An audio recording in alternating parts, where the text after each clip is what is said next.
আসসালামু আলাইকুম। আশা করি সবাই ভালো আছেন। আজকে আমি ছোলার ডাল দিয়ে খাসির মাংস রান্নার রেসিপি দেখাবো। আশা করি রেসিপিটি সবার ভালো লাগবে। রান্না করার জন্য সব উপকরণ আগে থেকে রেডি করে রেখেছি। প্রথমে আমি হাফ কেজি খাসির মাংস ছোট ছোট টুকরা করে কেটে রেখেছি। হাফ কেজি খাসির মাংস আর হাফ কেজি ডাল দিয়ে আমি রেসিপিটি তৈরি করব। এর ভিতর দিয়ে দেব পেঁয়াজ কুচি, রসুন বাটা, আদা বাটা, ঝালের গুঁড়া, হলুদের গুঁড়া, জিরা গুঁড়া, ধনিয়া গুঁড়া, লবণ,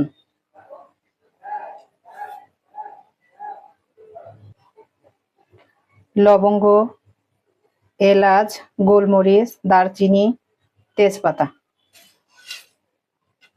পরিমাণ মতন তেল।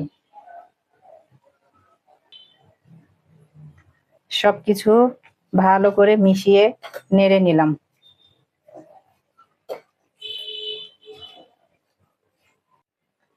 সব উপকরণগুলো একসাথে ভালো করে মিশিয়ে নিলাম।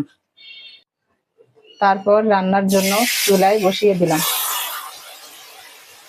অলরেডি আগে থেকে আমি 2-3 ঘন্টা ডালটা ভিজিয়ে রেখেছিলাম। ডালটা ভালোভাবে ধুয়ে একটি পাতিলে ঢেলে নিচ্ছি। প্রায় 3 থেকে 4 কাপ পানি দিয়ে সেদ্ধ হতে চুলায় বসিয়ে দিলাম। প্রথম 5 মিনিট হাই হিটে মাংস রান্না করে নেব। মাংস থেকে কিছু পানি বেরিয়ে এসেছে।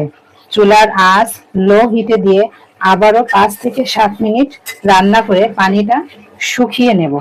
আস্তে আস্তে মাংসের কালার চেঞ্জ হয়ে আসবে। আমি ছোট ছোট করে কেটে রাখা আলুগুলো ডালের সাথে সেদ্ধ করে নিচ্ছি। আপনারা চাইলে আলু না দিয়েও রান্না করতে পারেন। ডাল সেদ্ধ হয়ে গেছে, চুলা বন্ধ করে দেব। ডাল বেশি সেদ্ধ করব না, তাতে কিন্তু ডাল গলে যাবে, স্বাদও চেঞ্জ হয়ে যাবে। তারপর দিয়ে দিচ্ছি সেদ্ধ করে রাখা ডাল। চামচ দিয়ে নেড়ে ভালো করে কষিয়ে নেব। যত বেশি কষানো হবে তত বেশি মজার হবে।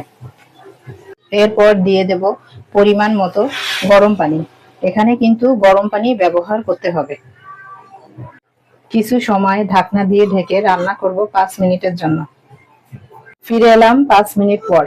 এবার ঢাকনা খুলে দেখা যাক।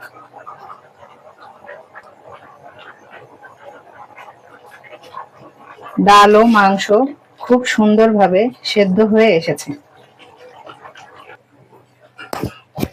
চুলার আঁচ লো করে দেব। ঝোলটা টেনে এসেছে মোটামুটি। দিয়ে দিচ্ছি কয়েকটা কাঁচা ঝাল। দিয়ে দিচ্ছি 1 চামচ ভেজে রাখা জিরার গুঁড়া, 1 চামচ গরম মশলার গুঁড়া। এতে করে সুন্দর একটা ফ্লেভার আসবে। আবারও সবকিছু নেড়ে মিশিয়ে নিচ্ছি। চুলা থেকে নামানোর আগে লবণটা চেক করে নিচ্ছি। আমার লবণটা একদম ঠিক আছে। ঢাকনা দিয়ে ঢেকে 2 মিনিট পর চুলা বন্ধ করে দমে রেখে দেব। চুলা থেকে নামিয়ে এনেছি। এখন মনে হচ্ছে ঝোলটা একটু বেশি আছে, কিন্তু ঠান্ডা হয়ে গেলে ঝোলটা টেনে আসবে।